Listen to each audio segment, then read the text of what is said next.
할렐루야. 내 부모를 공경하라.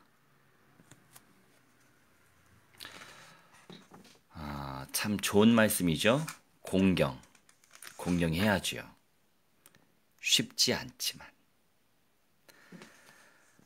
내 부모를 공경하라. 그리하면 너의 하나님 나 여호와가 너에게 준 땅에서 너의 생명이 길리라.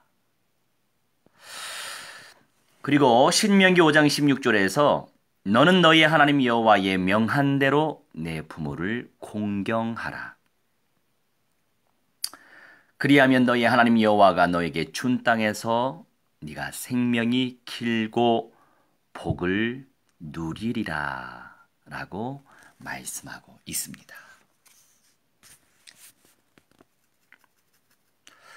그리하면 이게 레마안이라고 하는 히브리 언어인데 두 번이나 사용되었죠.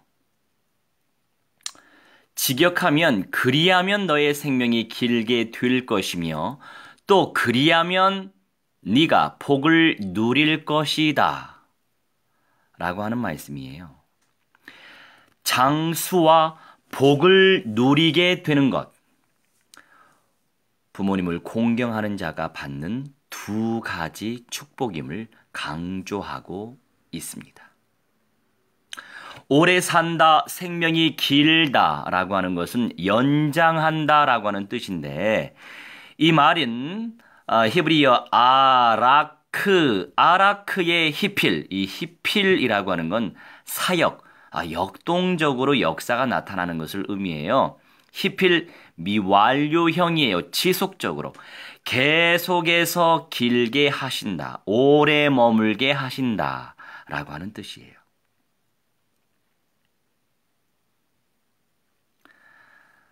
가나안 땅은 아직 이스라엘의 백성의 소유가 아니지만 이때를 말하는 거죠. 신명기 시대. 하나님께서는 이미 그 땅을 이스라엘 백성에게 주셨다고 말씀하시면서 아버지와 어머니를 공경하는 것이 그 언약의 땅에서 장수하는 비결이라고 말씀하고 있습니다. 가장 존귀한 복이 무엇입니까? 부모님을 복음으로 섬기는 거예요.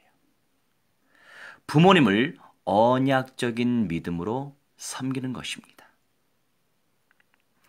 복을 누리리라 라고 하는 것은요, 잘 되다, 좋다, 즐겁다, 기쁘다 라고 하는 뜻을 가진 히브리어 야타브의 미완료형.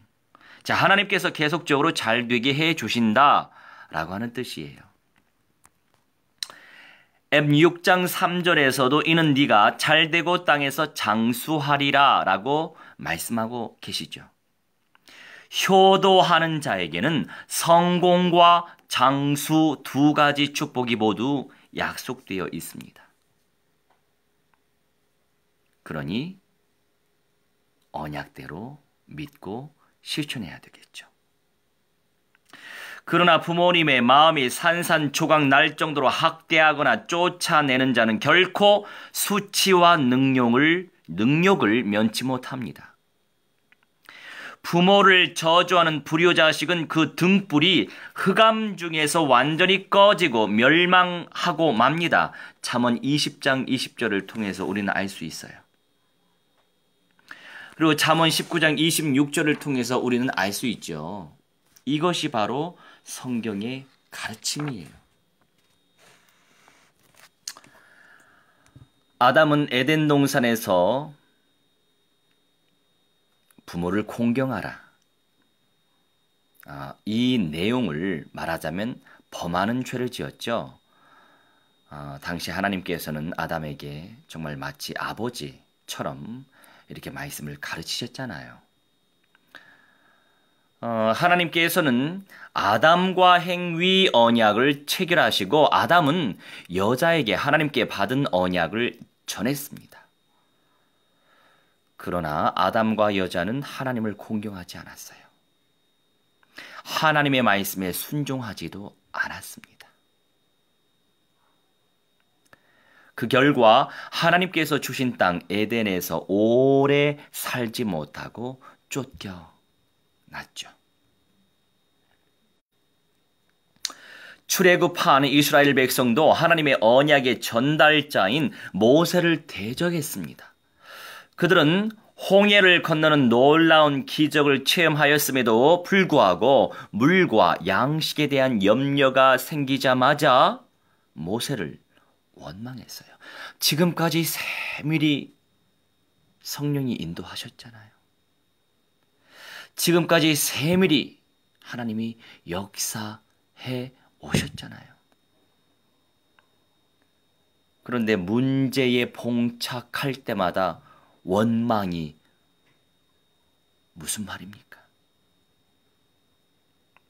출애굽 16장 8절에 너희의 원망은 우리를 향하여 함이 아니요 여호와를 향하여 함이로다라고 말씀하고 계세요. 성경에는 하나님의 사랑을 부모의 사랑으로 비유하거나 하나님과 성도의 관계를 부자 관계로 말씀하신 곳이 많이 있습니다.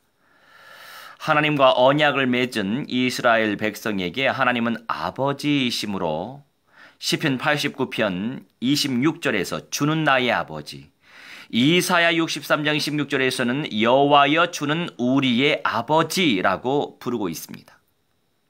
또한 하나님께서도 그 언약 백성을 향하여 아들이라고 부르셨지요. 많이 기록되어 있어요. 출 4장 22절에서 23절, 신 8장 5절, 시 82편 6절, 이사야 43장 6절, 45장 11절, 49장 15절, 호세아 11장 1절, 말라기 3장 17절 잘 나와 있습니다. 부모가 자녀를 진심으로 사랑하듯이 하나님께서는 오늘도 우리를 아들처럼 딸처럼 극진히 사랑하고 눈동자같이 보호해 주십니다. 우리는 성부 하나님께 최고의 효를 바치신 성자 예수님을 기억해야 합니다. 예수님께서는 이 땅에 계시는 동안 하나님을 항상 아버지라고 부르셨어요. 120번이나 말씀하셨네요. 예수님께서는 아들로서 수많은 고난도 온전히 감당하심으로 아버지께 순종했습니다. 순종하셨습니다. 히브리서 5장 8절에 아버지의 명령이 영생인 줄 믿고 순종했습니다. 순종하셨어요. 겟세마네에서 땀방울이 핏방울이 되기까지 기도하실 때에도 자기 생각을 내세우지 않으시고 오직 아버지의 원대로 되기를 기도하셨고 심한 통곡과 눈물로 간구하셨어요. 그는 아버지의 원대로 자기 몸을 들이어 십자가에 죽는 최후의 순간까지 초지일관 순종하신 거예요. 예수님께서는 그 하나님이 바로 하늘에 계신 너희 아버지라고 가르쳐 주셨습니다. 우리가 예수 그리스도의 십자가 피의 공로를 힘입어 하나님의 아들이 되고 하나님을 아버지라 부를 자격을 얻게 된 것이지요. 예수 그리스도의 십자가의 피의 공로를 힘입어서. 로마서 8장 14절로 15절에서 하나님의 영으로 인도함을 받는 그들은 곧 하나님의 아들이라 양자의 영을 받았으므로 아빠 아버지라 부르짖느니라 라고 말씀하고 있습니다. 갈라디아 4장 6절에서는 너희가 아들인 고로 하나님이 그 아들의 영을 우리 마음 가운데 보내사 아빠 아버지라 부르게 하셨느니라 라고 말씀하고 있습니다. 하나님을 아버지로 모신 사람이야말로 가장 큰 행복자입니다. 만유보다 크신 하나님을 아버지로 모신 사람은 가장 큰 권세자요. 가장 광대한 거대한 부자입니다. 예수님께서는 제자들을 끝까지 용서하고 사랑해 주셨어요.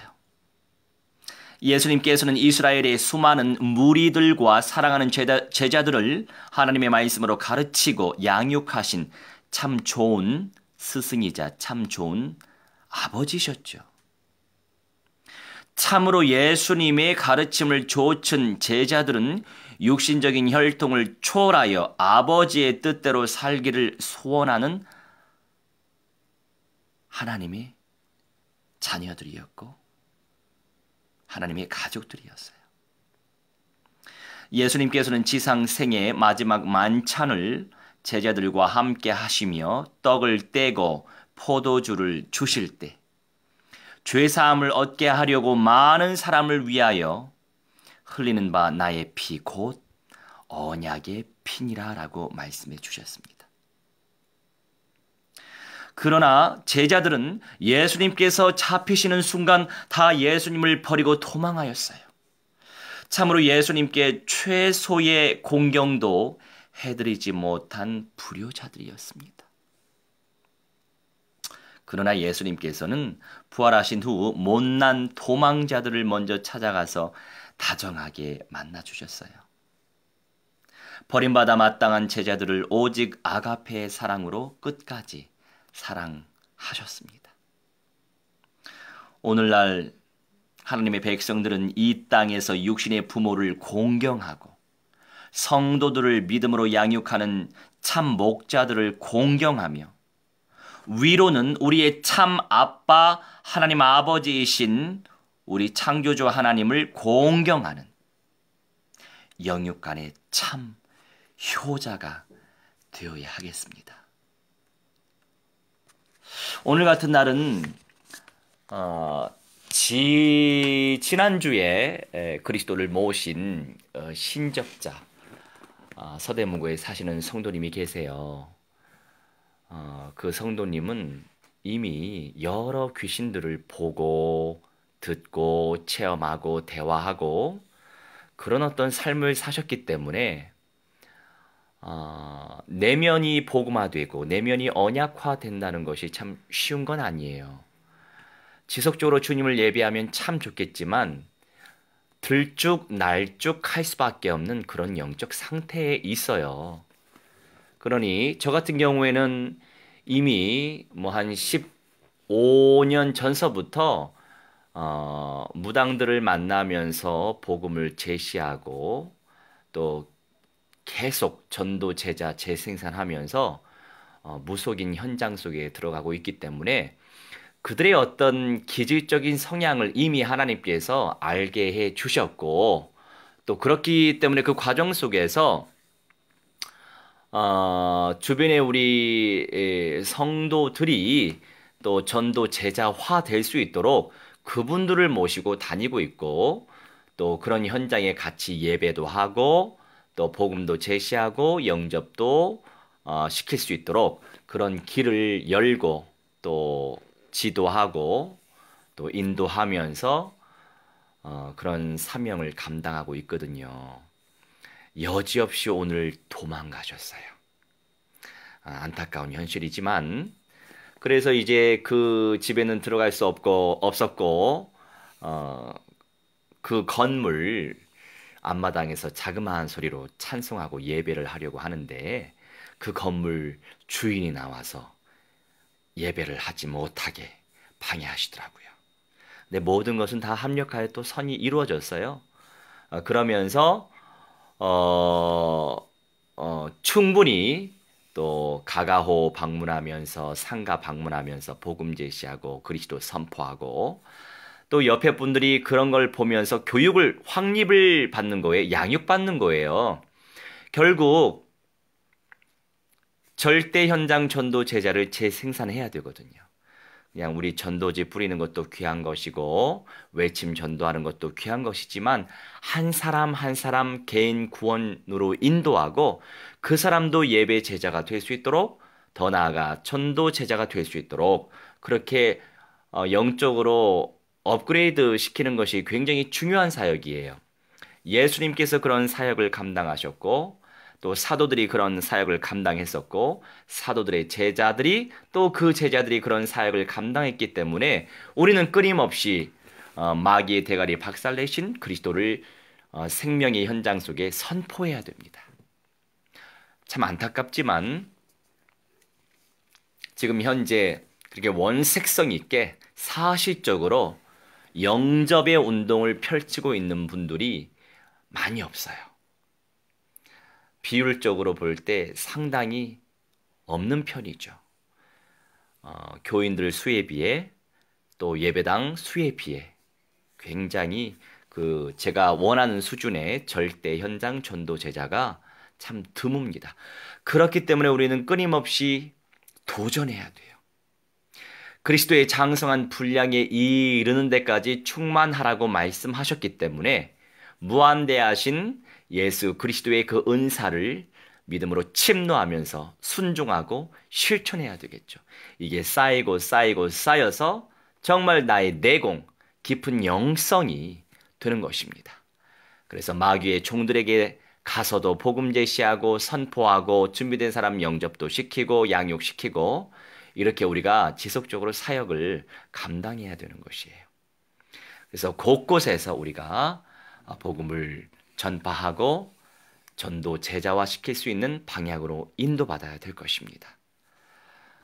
결국에 완성되어질 예수 그리스도의 교회, 완성되어질 예수 그리스도의 나라, 이 땅에 새롭게 창조되어질 이 땅과 이 하늘 아래로 내려올, 지금 이미 하늘의 예루살렘이 창조가 되어 있죠. 도래할 성, 그 사랑하시는 성의 이름이 바로 새 예루살렘 성이라고요.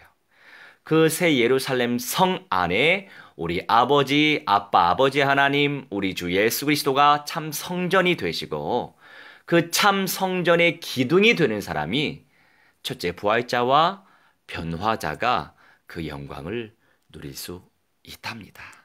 먼저 천년왕국의 영광을 누릴 수 있는 거죠. 우리 모두가 그런 응답을 누려야 되겠습니다.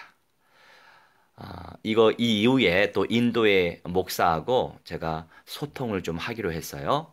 오늘은 여기까지 메시지 증거하도록 하겠습니다. 기도하겠습니다. 주님, 성령의 불로 사로잡아 주시고 우리 아버지 하나님을 온전히 섬기며 공경하며 효를 행하며 제대로 주님을 예배할 수 있는 믿음의 사람 되게 하시고 우리의 육신의 부모에게도 주님의 은혜 속에서 언약적 믿음 속에서 효를 다할 수 있도록 복음으로 살리고 언약적 믿음으로 섬길 수 있는 그런 성령의 사람들 되게 하여 주옵소서. 최대한 영육간의 자녀로서 할도리 제대로 감당할 수 있도록 하나님 은혜 베풀어 주옵소서. 감사드리오며 사랑 많으신 우리 주 예수 그리스도의 이름으로 기도하옵나이다. 아멘. 할렐루야.